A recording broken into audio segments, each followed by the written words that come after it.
ज्ञानेश्वरी आत्मचिंतन आणि अध्यात्मावर म्हटलं त्याच्या ओवीतून मोरी जाणून आहे अंजनाला काय बोध देतात आणि कर्मातून कसं बाहेर येतात. त्या कर्माचा कर्मयोग आणि कर्मसन्यास योग साधल्यानंतर मग ते कर्म बाधा करत नाही तुला माझ्याकडे येण्यासाठी. आणि कर्माचा संबंध तो ठेवला तर तू माझ्याकडे येत नाही. आणि कर्मयोग साधल्यावर ते कर्म तुझ्या चित्तात राहत नाही आणि तू मला सोडत नाही. तुझा माझा संबंध संपत नाही. मोक्षाचं स्वरूप सांगण्यासाठी श्री भगवंत ज्ञानोबा आहे. नाना रूपानं तुम्हाला समजावून सांगतात आणि बुद्धीला निश्चय करायला लावतात आणि कर्माला वृत्तीतून भिन्न करतात. त्याला ज्ञानोबा म्हणतात. भूमीचं सामर्थ्य बुद्धीला पद्धतीतून बाहेर घ्यायचं. वेदाचं सामर्थ्य त्या जीवाचं अज्ञान बंद करायचं, नष्ट करायचं. गुरुचं सामर्थ्य त्या अंतःकरणाला ब्रह्मलीन करायचं. प्रत्येकाचं सामर्थ्य वेगळे. चित्ताचं सामर्थ्य हा करायला लावतं आणि साखरेचं सामर्थ्य जिभेला गोड करतं. तसं संताचं सामर्थ्य वाणीचं जीवाला सुखमय करून टाकतं. आनंदाची प्राप्ती म्हणजे संत, दुःखाची निवृत्ती म्हणजे ग्रंथ आणि बुद्धी व्यापकाची स्थिती अज्ञानाचा अंत. बुद्धीला व्यापकाची स्थिती तयार होती तेव्हा अज्ञानाचा अंत, तेव्हाच तो महंत. म्हणून कर्मयोग आणि कर्मसन्यास योग जो 8व्या अध्यायातून साधला जातो. पण मोक्षाच्या घरात मन राहतो हा सिद्धांत आहे.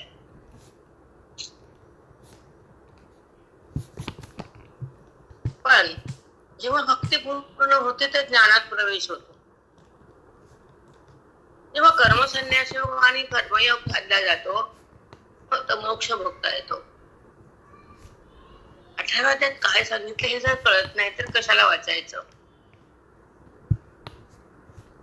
श्रवणात गेल्यानंतर स्वरूप प्रतीती होत नाही तर कशाला श्रवण करायचं. आणि संसार केल्यावर अलिप्त राहता येत नाही तर संसार का करायचा. संसार म्हणजे की अलिप्त दशा आलीच पाहिजे. श्रवण म्हणलं की मोक्ष स्थिती भोगलीच पाहिजे. वेदाकडे गेलं तर देहभाव संपलाच पाहिजे.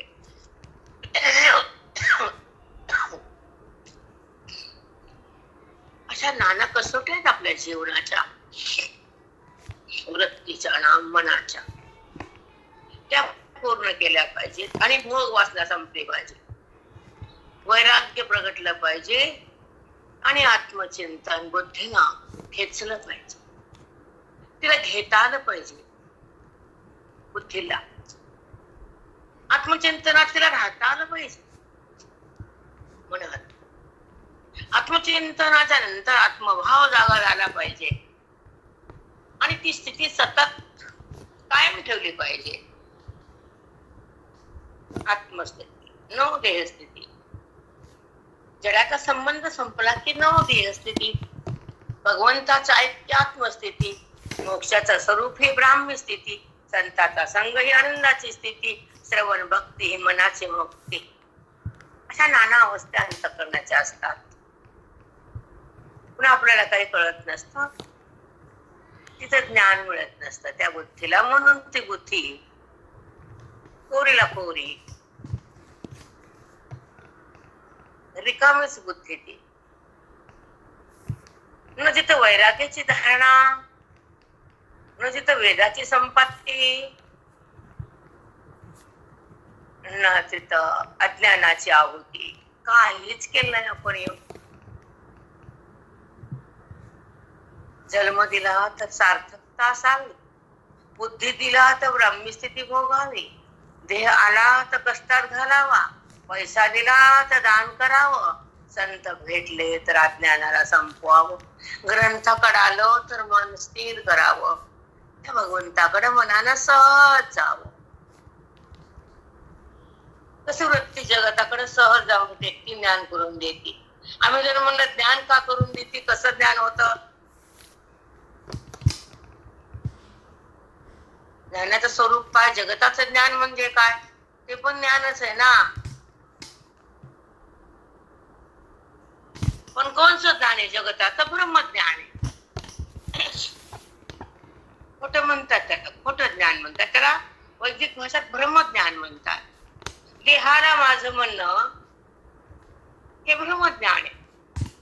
देहाचा संबंध हे अज्ञानाच्या शक्तीमुळे, देहाचं प्रेम तुमच्या वासनेमुळे, देहाचा अभाव ज्ञानामुळे, मनाचा स्वभाव तुमच्या कर्मामुळे, मनाचा अबाध आत्मचिंतनामुळे, मन ब्रह्म महावाक्यामुळे, महावाक्य संतामुळे, संत पुण्यामुळे, ग्रंथ अधिकारामुळे, मोक्ष तुमच्या निष्ठेमुळे, आयुष्याच्या तपामुळे, वेदाच्या चिंतनामुळे, साधूच्या संगतीमुळे, आत्मसत्तेच्या प्रभावामुळे, तुमच्या आयुष्याच्या धनामुळे.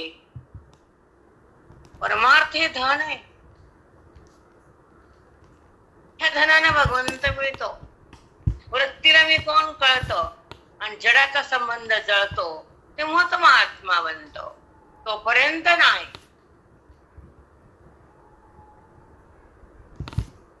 टाकल्याशिवाय महात्मा पदवी नाही, बुद्धी महात्मा बनतच नाही. तिला ईश्वराचा स्पर्श होतच नाही, ती आकाराला टाकतच नाही, ती उपाधीतून बाहेर निघतच नाही, औपाधिक होतच नाही, चिन्मयता हो तिला भोगताच येत नाही. निर्विकार राहणं, चिन्मय होणं हे गीतेचा प्रसाद आहे. देहभाव जाणं हा अधिकाराचा प्रसाद आहे. संताकडे येणं हा श्रवणाचं माध्यम आहे. स्वतःला पाहणं हे वेदाचा संगम आहे. अनुभूती घेणं हे महात्म्याचं लक्षण आहे. मी कोण कळणं विचार सागरचं फल आहे. अध्यात्माचा लाभ हे पुण्याचं फल आहे. माऊलीकडे येणं, ज्ञानेश्वरीकडे जाणं, ओवी आत घेणं परमभाग्याचं लक्षण आहे. अति पाप अति संसार आवडतो, अति पुण्य अति परमार्थ घडतो, अति पुण्य दान धर्म होतो, अति भाग्य हृदयात भगवंत नांदतो.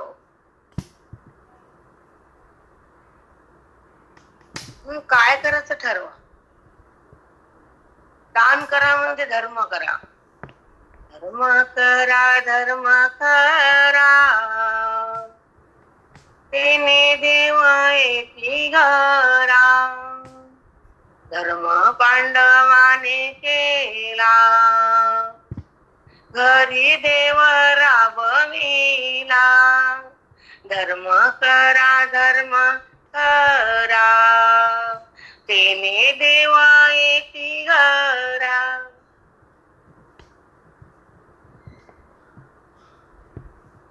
राम राम माई. तो देहाला माझं म्हणतो. धर्म कुठं करायचं? वाचता गोळा करायचा, संग्रह करायचा, साठवून ठेवायचं. काल ते बारक म्हणतो, आई किती खर्च करायला. तिथल्या तिथं नस दाबली नाही तर असतात. लोक नजरेत होते, घरदार, माणसं, बायका. तर नजरच गेली. मोहान आंधळे झाले. कशाची नजर? कळाले का नजर? मी म्हणलं हे बघ, अडचण येते अडचण. अपने को अडचण नहीं करने का किसने?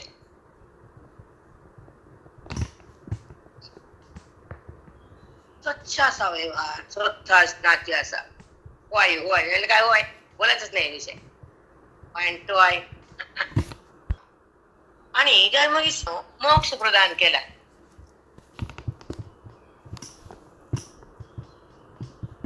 कसा केलाय? तर कर्मातून आरंभ झाला. कर्म कसा करावं हे कळत नाही, धर्म कसा करावा हे हाताला माहित नाही, ज्ञान कसं ग्रहण करा बुद्धीला कळत नाही, आणि अज्ञान कसं टाकावं अंतःकरणाला समजत नाही. वाव. माऊलीकडे येतो, आईकडे. खरी आई येते, सुख देणारी. ही आई सोडून जाणारी आणि ती सुख देणारी. दोन आई. जन्म दिणारी सोडून जाते. हे म्हणते तुझं प्रारब्ध तुला त्या घरात दिलं आणि खूप होतं गेलं, मी काय करू. दे की तुझं वावर 4 एकर ऐकून. पोराला 50 एकर 4 देंडी केला.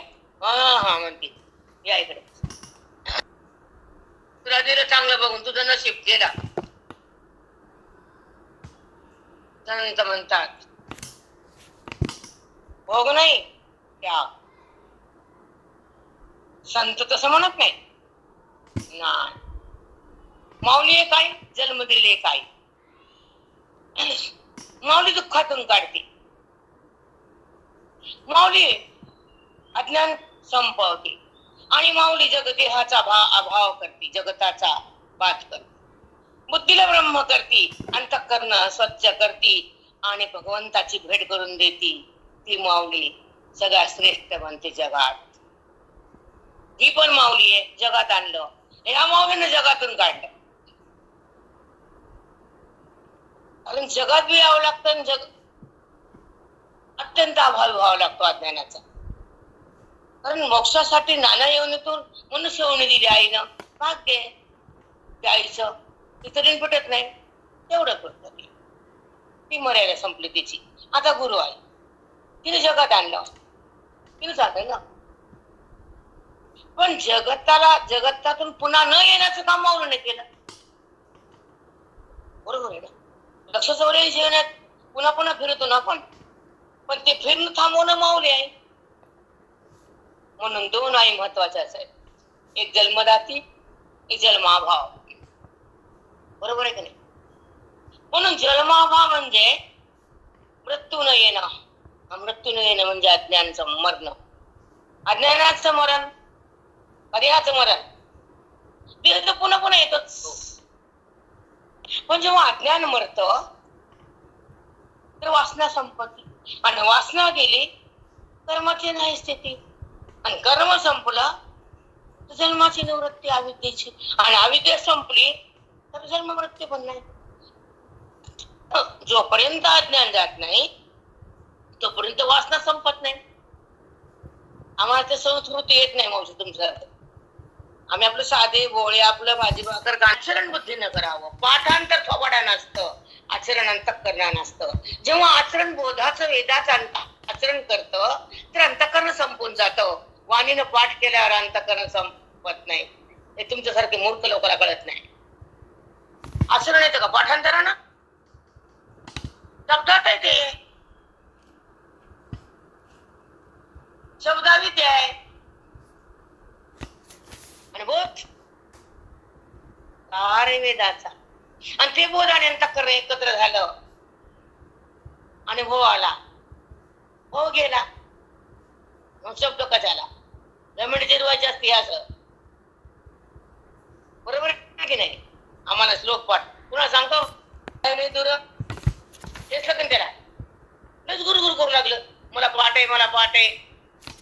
शब्दात आहे. तू शब्दाला पकडती तर बोधाला अनुभव घेते का? प्रत्येक बोधाचा अनुभव म्हणजे शब्दाचा परे, वेदाचा रंग म्हणजे मोक्षाचा परे, साधूचा संग म्हणजे जीव तरे आणि अज्ञान मरे. आया समज में भीतीच नाही. बुद्धीला वेद आल्यावर अज्ञानच नाही. मनामध्ये राम कळाल्यावर हे भावच नाही. आणि सत्संग झाल्यावर अज्ञान उरतच नाही. आत्मचिंतनाने अज्ञान नाही.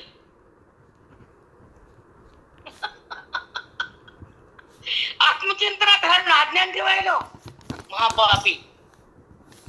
जन्म आला, आत्मचिंतनात गेलो, बुद्धीला परमेश्वराची स्थिती कळू लागली, ती परमेश्वराकडे वळू लागली. बोधात तिने थांबली, वेदात ती रंगली, आत्मरंगात रंगून गेली. देह भाव तिने टाकून दिला, आत्मरंग तिने चाकला, वेदाचा संग केला, साधूचा श्रवण झालं.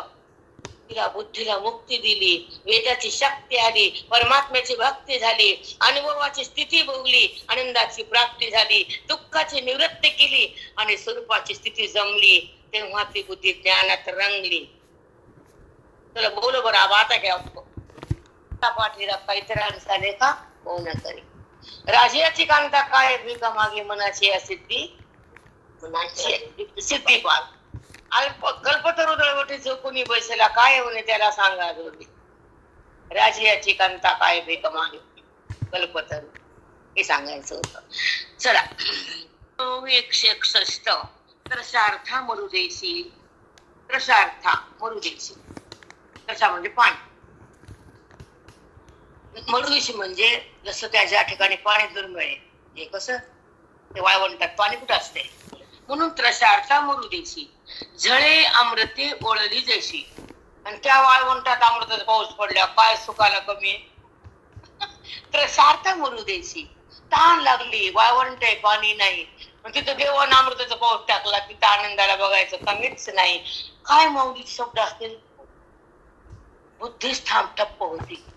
दृष्टांत सिद्धांत रूपक आणि आराध्याला सिद्धता प्राप्त करून देतात. आणि ग्रहच होत माऊलीच्या मनात. मी ओळली जैसी की अंधा लागी डोळ्याशी सूर्य आला.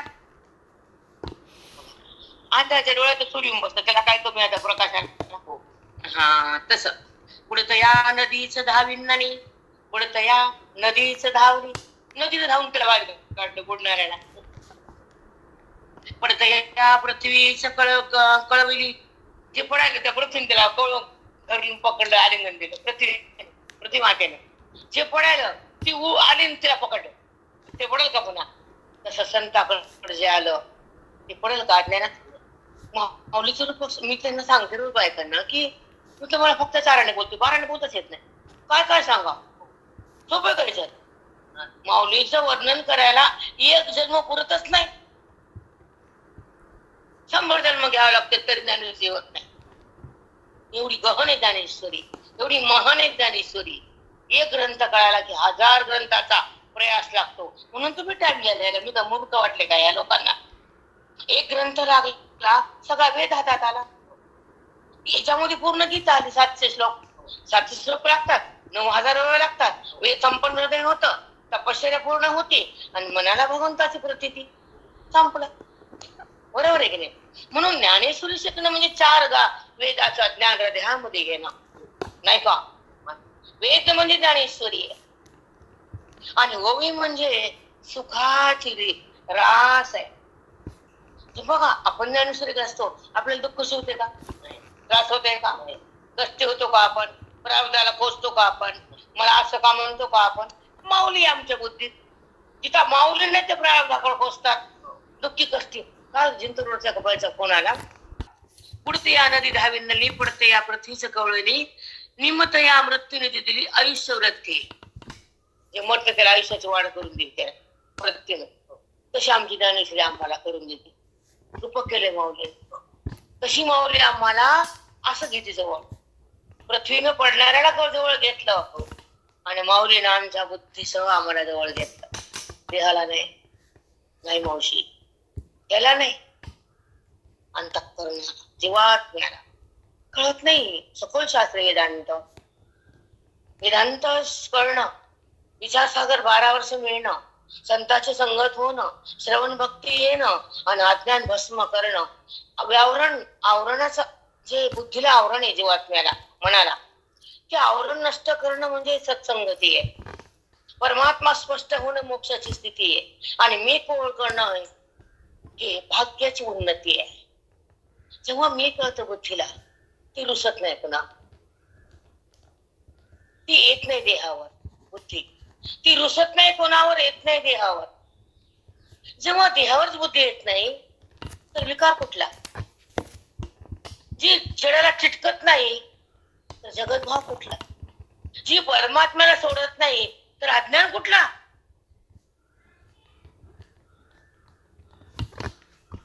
का मधले कर्म कर्मबद्धता, तैसे कर्म कर्मबद्धता. मुमुक्षु सोडविले पंड सुता. तैसे कर्म कर्मबद्धता मुमुक्षु सोडिले बद्धता. त्या कर्मानं होणारी बुद्धी बद्धतेतून मुमुक्षुला आम्ही बाहेर काढलं. जे लोक कर्मानं बद्ध होते ते अज्ञानामुळे, पण मुमुक्षुला सोडलं आम्ही ज्ञानामुळे. माऊली बोलले पंडुसुता, अर्जुना कळते का तुला? ज्या कर्मात तू बद्ध होऊ लागला, रडू लागला, उडी मारली, हे माझे म्हणू लागला, आता म्हणतो का माझे? नाही देवा, मी आणि माझ्यातून संपवणारच ज्ञान आहे. आणि मी माझं हे अंतःकरणात घाण आहे बुद्धीला. मग पंडुसुता काय बोलले परमात्मा? कृष्ण परमात्मा काय बोलले ऐका. तैसे कर्म कर्मबद्धता, कर्मानं बद्धता होती तुला अर्जुना. कर्म तुला बंधन करायला ना, मग तेच कर्म मुमुक्षुला आम्ही बंधनातून बाहेर काढतो. त्याच कर्माचा संबंध असताना मुमुक्षु कर्म बंधनातून बाहेर येतो आणि माझ्याकडे सहज राहतो, चिंतनामध्ये बुद्धीला सोडून देतो आणि चिन्मयतेचा अनुभव घेतो आणि नंतर रामरूप होतो, मुमुक्षुला मी मुक्त करतो, असे भगवंत बोलले कृष्ण परमात्मा. आहे वाणी काय ओवी मिळतं का मावशी? तुम्ही त्रिलोक्यात जा मिळतं का? तुम्ही मला काय म्हणलं का? बाई तुमच्या वाया भाग्यवाले ना, श्रवण करणं, ग्रंथाकडे जाणं, मन ओवीत येणं आणि ओवीनं मनाचा ओवीत संगम करणं, माऊलीचं बोध हृदयात घेणं आणि ज्ञानाचं अमृत पिणं, जीवनमुक्त होणं आणि त्या मुक्तीला भोगणं, देहभाव संपवणं हे आपलं कर्तव्य आहे की नाही? म्हणून आता आजपासून तुमचं पुण्य. तुम्हाला मी सहज म्हणले मावशी मला तुमच्याकडे आवडतं, पण तुमच्याकडे बसायला जागा. माऊलीनं काय सांगितलं? कृष्ण परमात्म्याच्या बोधातून ओवीचं ज्ञान हृदयाला कसं देता येतं आणि हृदयातलं अज्ञान वासना कशी संपल्या जाती. जसं पाऊस पडला आणि ऊन पडलं, पाऊस पडला तर चिखल, रोडवर पाणी चिखल असतो आणि ऊन पडला की पाणी जातं, तसं बद्धता जाती. जेव्हा पाऊस पडतो ओलं होतं, तर वासनेनं अंतःकरण ओलं होतं बद्धता, आणि जेव्हा ज्ञानाचा पाऊस पडतो तर ती ओलेपणा जातो, वासना आहे ना. ही तीव्र स्थिती ज्ञानाची, बोधाची, वेदाची. जेव्हा बोध अंतःकरणात जातो ओवीच्या माध्यमातून, तर माऊलीच बोलतात. कृष्ण परमात्म्याच्या अंतःकरणाची जी स्थिती आहे, साधकाच्या बुद्धीची उन्नती आहे आणि आत पांडुरंगाच्या मनाला पांडुरंगाची स्थिती आहे, ही तर माऊलीच्या मनाची स्थिती आहे. माऊलीला वाटतं की तुम्ही देह नाही, माऊलीला वाटतं मन तुमच्या देहाकडे ठेवू नये, माऊलीला वाटतं जीव सुख दुःखात राहू नये, आणि माऊलीला वाटतं अंतःकरण बद्ध होऊ नये. हेच का दुसरे काय? हेच आहे ना. सांगतं का बोक्या महाराज रे? सांगत ज्ञान बोलतं स्वतःहून, वाणी नाही. स्वतः ज्ञानाला बोलावं लागतं. नाही का 1.5-2 तास झाले आपली ताकद आहे मोशी. भाकर खाता येणं, काय खायचं कळलं. कर्मबद्धता मुमुक्षु सोडविले पंडुसुता, कर्माच्या बंधनातून अनेक लाखो कोटी मुमुक्षुला मी सोडवलंय. ह्याच काळामध्ये माऊली कृष्ण परमात्मा असं नाही, कितीतरी जन्म त्यांना आले, कितीतरी गेल्या.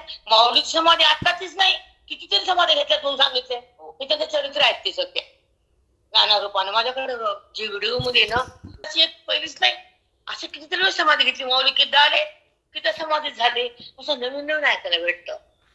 पण चिंतनात राहावं, चिंतेत नाही बाप्पा. मावशी चिंतन माणसाला सुखमय करतं. म्हणून चिंतन संपवायचं तर चिंता संपवायचं तर चिंतन करावं. मला अनुभव घेऊन सांगते तुम्हाला. चिंता जर टाकायची असेल तर चिंतनात या, अज्ञान संपवायचं असेल तर ज्ञानात या, जन्म मृत्यूला सोडायचं असेल तर वेदात या, आणि मी कोण कळायचं असेल तर विचारसागरात राहा. पंडुसुता जैसा रस रीती मरता राखीला विषय. बघा रस रीती हे शब्द मस्त आहेत. जैसा रस रीती मरता राखीला विषय. बघा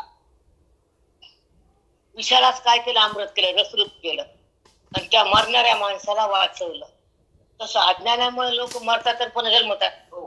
मृत्यूला आहे का थांबणं? पुन्हा पुन्हा मृत्यू आहेच की, पुन्हा मृत्यू आहेच. तसं विषानं जेव्हा मृत्यू होतो जीवाला, त्या विषालाच रस बनवलं, अमृत बनवलं, मग ते विष पिल्या मृत्यू का पुन्हा? तसं ज्ञान गेल्या बुद्धीला मृत्यू का पुन्हा जीवाला? कसं रूप केलंय कळतं का मावशी वाचून? प्रयास लागणं फार आवड आहे. महाराज काय म्हणायचे, पदाची कोर न संडावी. सांगायचे ना महाराज, तर पेटून शब्द, पदाची कोर सांडायचं नाही, अर्थ कमी पडू जायचं नाही, बाजूला जायचं नाही आणि अज्ञान ठेवायचं नाही, साधकाला सिद्ध देशे पैसे नेल्याशिवाय थांबायचं नाही. असं श्रवण ऐकल्यावर अज्ञान हृदयात उरायचं नाही. काय भाषा होती महात्म्याची. खाली पोहे काढली मी त्याच्यात. वाटून टाकतो कर्माणी संगम त्यक्त्वा फलानीच. एक मिनिट.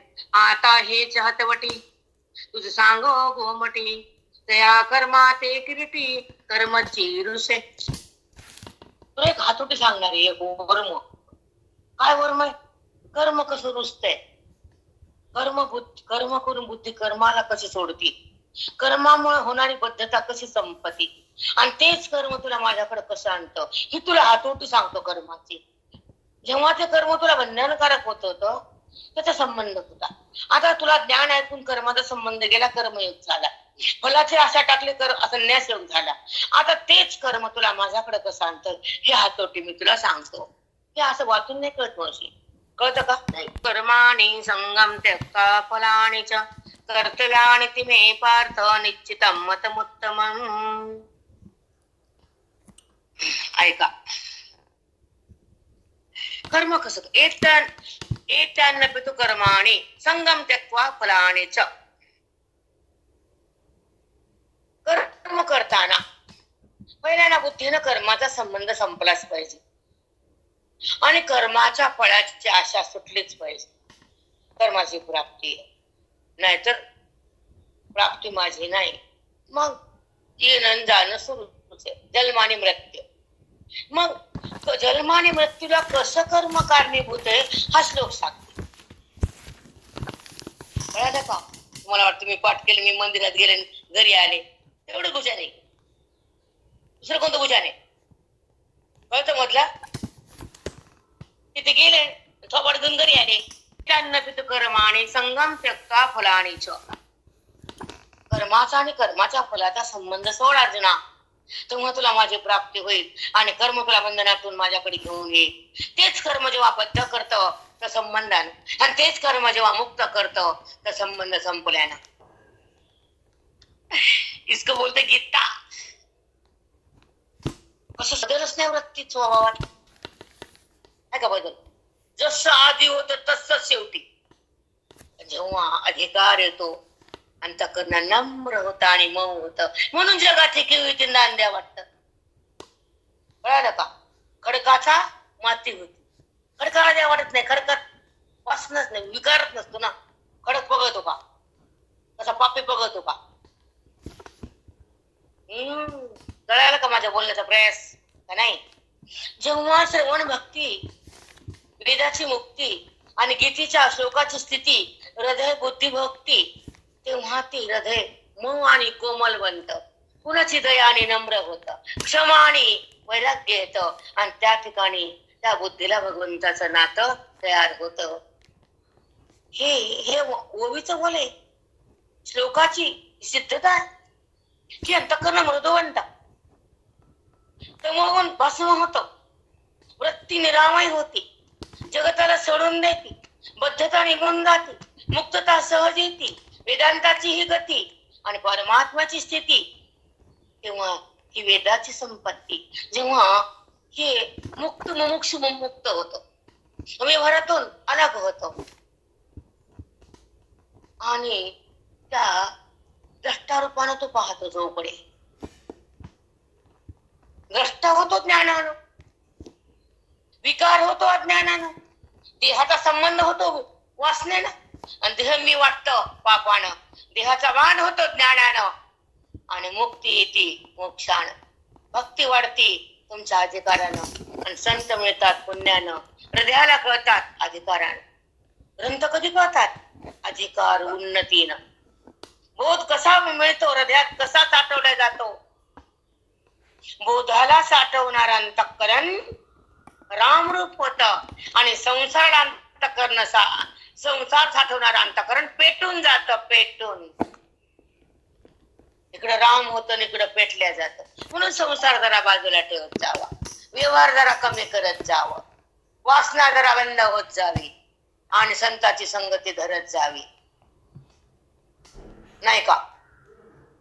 जगाला तारणार संत आणि ग्रंथ, बाकीचे मारणार, नाही का? कोण तारते? नाते का?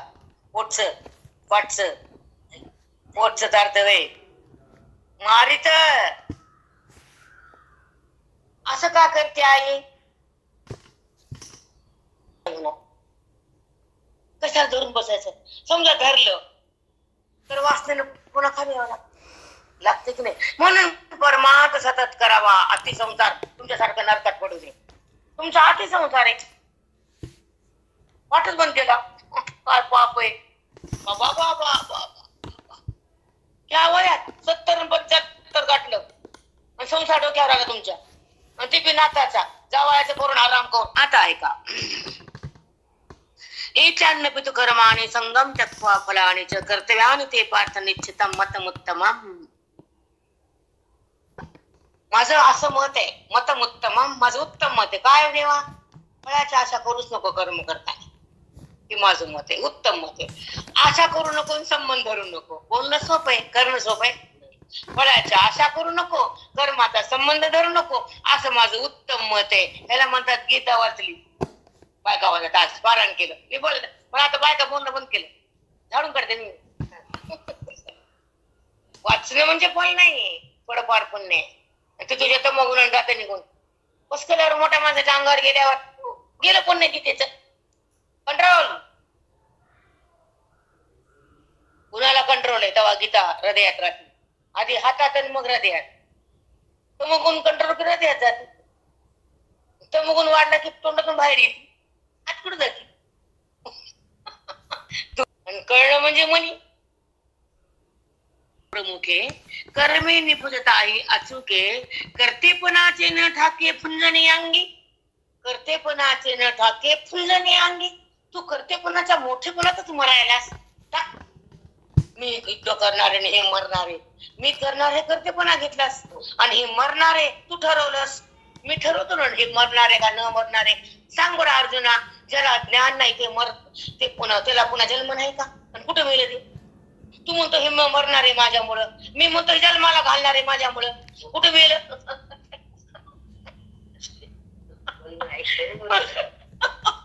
तू म्हणतो हे मरणारे, मी म्हणते याला मी जन्म देणारे. कोण मरणार आहे रे? सांग बरं अर्जुना, कोण मरते? तू अज्ञानाला मार, मग मरण मारतो मी. तू कर्माला सोड, मग तुला पद्धतीने काढतो मी.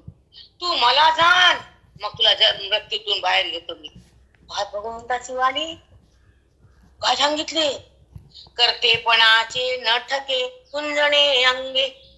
कर्तेपणाचा भाव हृदयात धरूच नको, कर्माचा संबंध करूच नको, आणि कर्माच्या फळाची भिक्षा मागूच नको, आणि मी केलं म्हणूच नको. तुला माझी प्राप्ती आहे. हे परमार्थ संसारिकाला कळत नसतं. हा परमार्थ मुमुक्षूचा, हा परमार्थ पुण्यवंताचा आहे, हा परमार्थ जीवनमुक्ताचा आहे. एका भागवत का गेलं आलं 7वा स्कंद ऐकला आणि 5वा ऐकला. नाथाची पूजा केली. इथं अज्ञानाची पूजा करतो आम्ही. कापतो अज्ञानाला. इथं सिंह लागत नाही सोन्याचा आम्हाला. आम्ही अज्ञानाचं सिंहाला कापतो. नाही, इथं हाताची पूजा नाही, इथं महापूजा आहे. महावाक्याची महापूजा आहे आमच्यापाशी. झाली समाप्ती म्हणते. 7 दिवसात समाप्त झाली.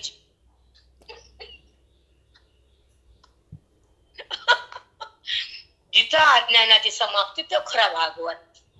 खरा भगवंत कळणं हा भागवत धर्म आहे. भगवंत कळणं हा भागवताचा खरा धर्म आहे. ते नाही बहिरंगात गुरपुटून हा करावं नाही असं नाही. तिथूनच पुढे यावं लागतं. पण जरंबर तेच का?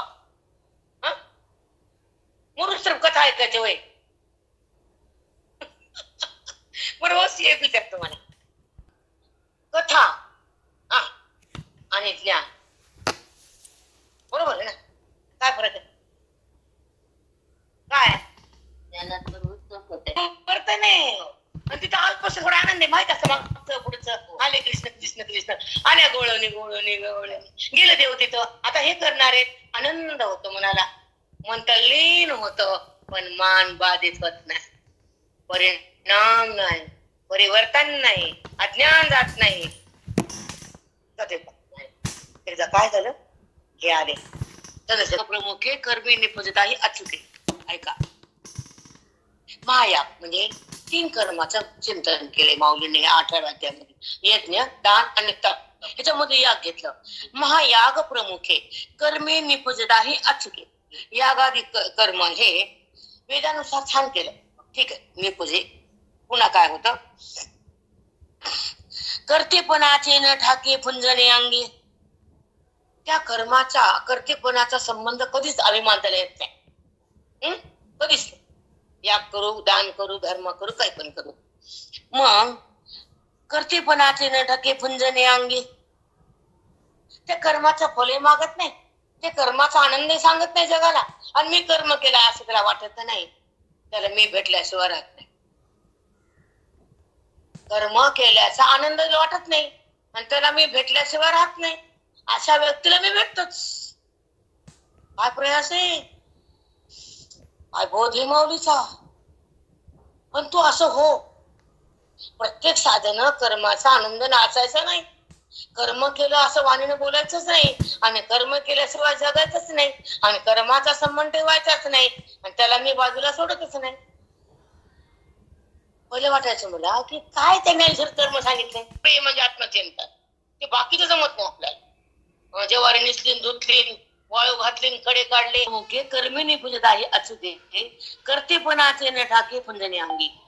जो मोले तीर्था जाय, मोले म्हणजे लोकांचा पैसा, त्याला अभिमान असतो. का नाही, त्यांनी नेलं आपण गेलो, काय मग आपलं काही नाही बाबा, त्यांना नेलं त्यांना पुण्य, अशी भावना असतीच. मग आम्हाला नाही बाबा, आपण नाही जाऊ शकत, त्यांनी नेलं म्हणून त्यांचं पुण्य, आमचं काय गेले आले.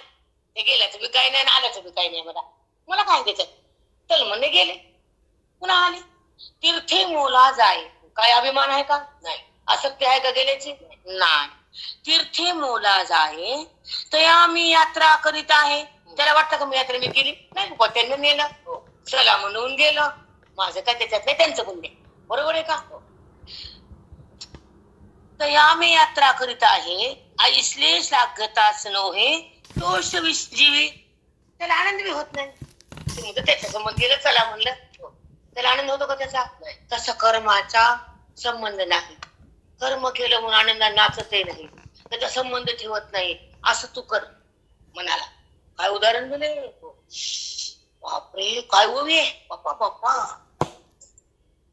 हा, कर्मे मूल तीर्थ जाय का मुद्रा समर्थाची या, जो एकवटे झोंबेराया, तो मी पाता ऐसिया नयेची गरवा. बघा, का मुद्रा समर्थाची या.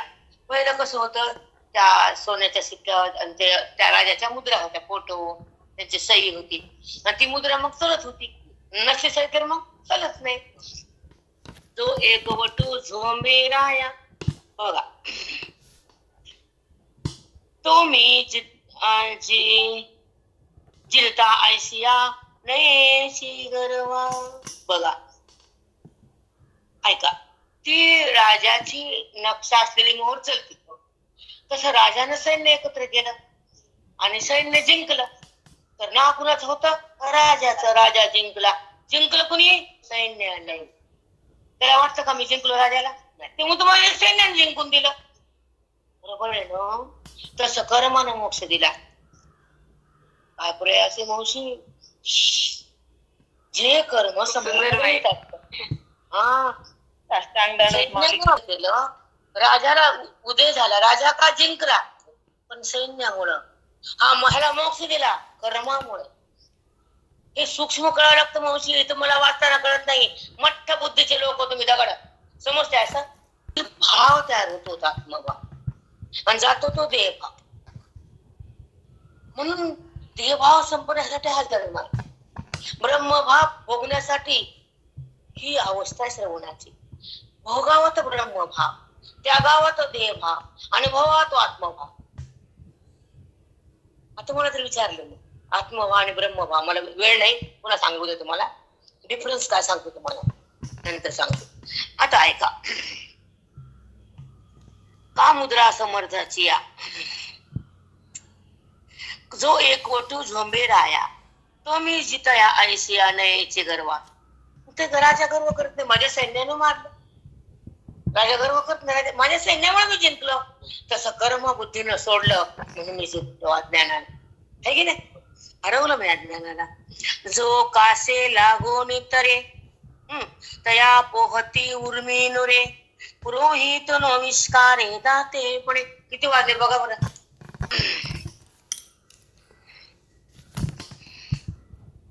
जो कासे लागून तरे, तरे म्हणजे पोहणं. पाण्यामध्ये भोपळा घेतला, एक टायर टाकलं किंवा लोकांच्या हातात धरून तरलं, ते मग तुम्ही पोहलो नाही, त्याच्यामुळे पोहलो. मी पोहलो का? नाही. तुम्ही कर्म केलं का? नाही. बघा दृष्टांताची फलश्रुती कशी तयार होती. जो कासे लागून तरे, त्याने भोपळा बांधला किंवा छातीला ते गोल चाक बांधलं आणि पडला म्हणजे ते चाक होतं रबर, त्याच्यामुळे हे बुडत नाही. चाकामुळे बुडायला नाही, कसं का बुडायला नाही? चाकामुळे हे बुडायला नाही. तसं कर्मामध्ये मळमय बद्ध राहिलं नाही. कर्मामुळे मी पुढे गेलो ना, चाकामुळे मी बुडायला नाही ना. आणि कर्म सोडलं म्हणून मी भगवंताकडे गेलो. चाकामुळे मी बुडालो नाही, पुढे गेलो पुढेच्या काठावर. किती सुंदर आहे वंश सूक्ष्म. बापरे. हो का. जो कासे लागून तरे तया पाहता उर्मी नुरे. बघा त्याच्यामध्ये उर्मी होत नाही मी तरलो म्हणून, तेव्हा तुम्ही चाकामुळे वाचलो, मला पोहता येत नाही. मग हे चाकामुळे मी त्या काठावर आलो, मग त्याला पोहण्याची उर्मी आहे का मनात? नाही. उर्मी आहे का? नाही. तशी कर्म करताना कर्माची उर्मी नसते. हा सुंदर रूपक आहे. जसं तो चाकाच्या द्वारे पोहताना ते म्हणतो मी चाकाने वाचलो, त्या काठावर आलो, त्याला उर्मी होत नाही पोहण्याची. तसं कर्माचे संबंध सुटल्यावर कर्माची उर्मी मन धरत नाही. मी कर्म केलं असं चित्त त्याचं कधीच म्हणत नाही. आणि कर्माचा संबंध अंतःकरण धरत नाही, तोच मोक्षाला प्राप्त होतो. हे 8व्या अध्यायाचं सारे आजचा म्हणतोय कर्म ते द्यावे माझ्या हाती. हा माझ्या हातात ते सांगायला. पण एवढे सफल नाही कळत. मग आपल्याला कळते का वाचून? जन्मतून वाचत घातलाय. आता विस्कारे दाते पणे. बघा लय मस्त मावश. पुरोहित दान देणाऱ्याला मंत्र म्हणायला लावतो ना, सगळं संकल्प सोडतो, त्याला आहे का अभिमान? दान ते द्यायला, तू मंत्र म्हणायला, त्याचं तू घ्यायलास अभिमान आहे का पुरोहिताला? नाही बाप्पा. ते दान द्यायला म्हणून मंत्र म्हणून त्याला सोडवायला मी पापातून. बघा देणारा मोठा का घेणारा देणारा आहे का पुरोहिताला अभिमान? तो मंत्र म्हणतो, संकल्प सोडतो आणि दान त्याचं असतं. अभिमान आहे का पुरोहिताला? ते म्हणतो नाही बाप्पा दाता तो आहे, मंत्र म्हणणारा मी आहे, पण मंत्र त्याच्यामुळे म्हणायलो, माझ्यासाठी कुठं म्हणायचं? संकल्प. पुरोहित म्हणजे ब्राह्मण, त्याला आहे का आनंद बनण्याचा? कारण तो घेत आहे आणि दाता आहे. कृष्ण परमात्मा मोक्षाचे दाता आहे, अर्जुन घेताय. पुरोहित ब्राह्मण घेताय आणि आपण त्याला देता, म्हणून कधी बी घेता नसावं, दाता का घेता. त्याचं भाग्य तो दाता असतो. लाख असू दे पण द्यायची वासना काय नसते श्रीमंताकडे. दरिद्री असते मग त्यांचं मन का बेकारी असतं, दया नसते त्यांच्यात. पुण्य नाही मावशी. हनुमंत आणि दयाळू, व्याघ्र आणि कृपाळू, अग्नी आणि शितोळे, दुर्बळची दाना आहे ना. काय श्रीमंत पण द्या वाटत. किती किती दरिद्री लोक ते. हे दुर्बळ दान श्रीमंतानं दया कधीच नसते. तुमचे भाऊ काय म्हणले वाटत? एवढं उदार मी तुझा विनियोग जर गरिबासाठी दानासाठी केलं नाही तर काही कारण ते संपत्ती लिहून ठेवायचं. एक तर जाते कोर्टात, एक जाते दवाखान्यात, एक जाते चोरीला.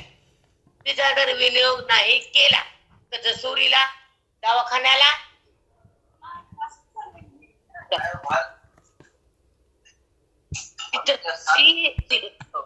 ठीक आहे. मग जर ती आपल्यापेक्षा अफाट झाली, ते जास्त आपल्याला खाऊन उरलं, तर द्या ना बाप्पा, बरोबर आहे ना. समजा तुमच्याकडे 100 आहेत तर 5 रुपये द्यायला काय हरकत आहे. समजा 1000 आहेत तर 50 द्यायला काय हरकत आहे. समजा लाख आहेत तर 1000 द्यायला काय हरकत आहे. 1 लाख 1000 देऊन टाका बिंदास. तर त्या लाखाचे कोटी व्हायला क्षण लागत नाही, क्षण. पण दरिद्री मन असं द्या वाटत नाही. खा वाटतं, कद्या वाटतं, खावं वाटतं. आपल्या पाहिजे म्हणून ते दिसायला पैसा श्रीमंत, मनाची भिकारी आहे की नाही. हो. मग अशी लक्ष्मी पुन्हा तिष्ठती नाही. ज्या घरात अन्नदान नाही, ऐका, ते ब्राह्मण अतिथीचा सत्कार नाही, योग्य वेळी दान नाही, नात्याला योग्य वेळ नाही, लक्ष्मी तुम्हाला रुसून निघून जाते. इथंच नाही. त्यात मग घरात भांडणे, बिमाऱ्या, एकमेकाचे तोंड 36, मग ती लक्ष्मी तसा त्रास देते. सुरू होत, चूक लागत नाही त्या घरात. करणार म्हणे त्या लक्ष्मीला विलोक चांगला नाही.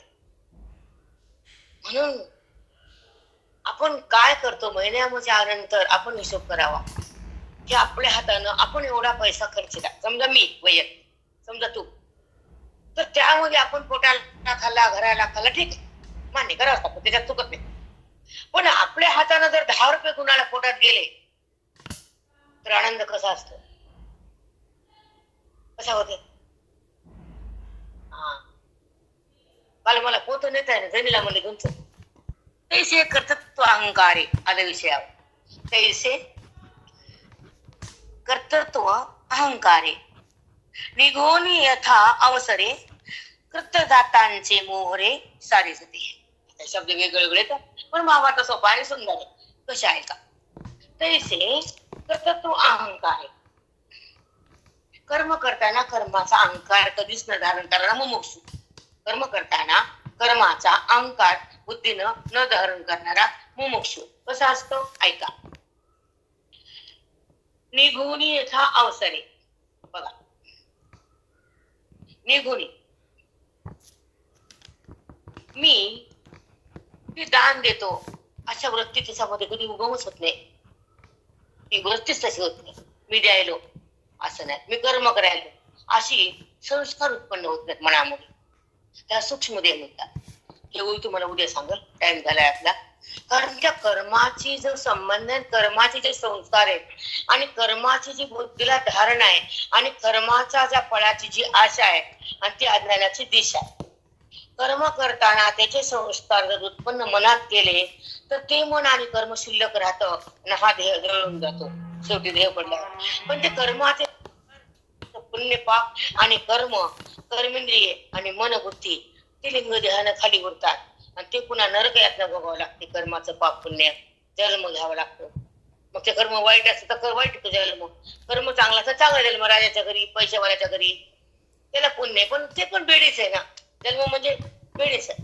मग हे आता कर्माचा अहंकार, कर्माची सूक्ष्म अवस्था, कर्माचे संस्कार कसे मन धारण करतं आणि ते कर्माच्या संस्कारातून मन कसं बाहेर येतं उद्या बघू. आपला टाइम झाला.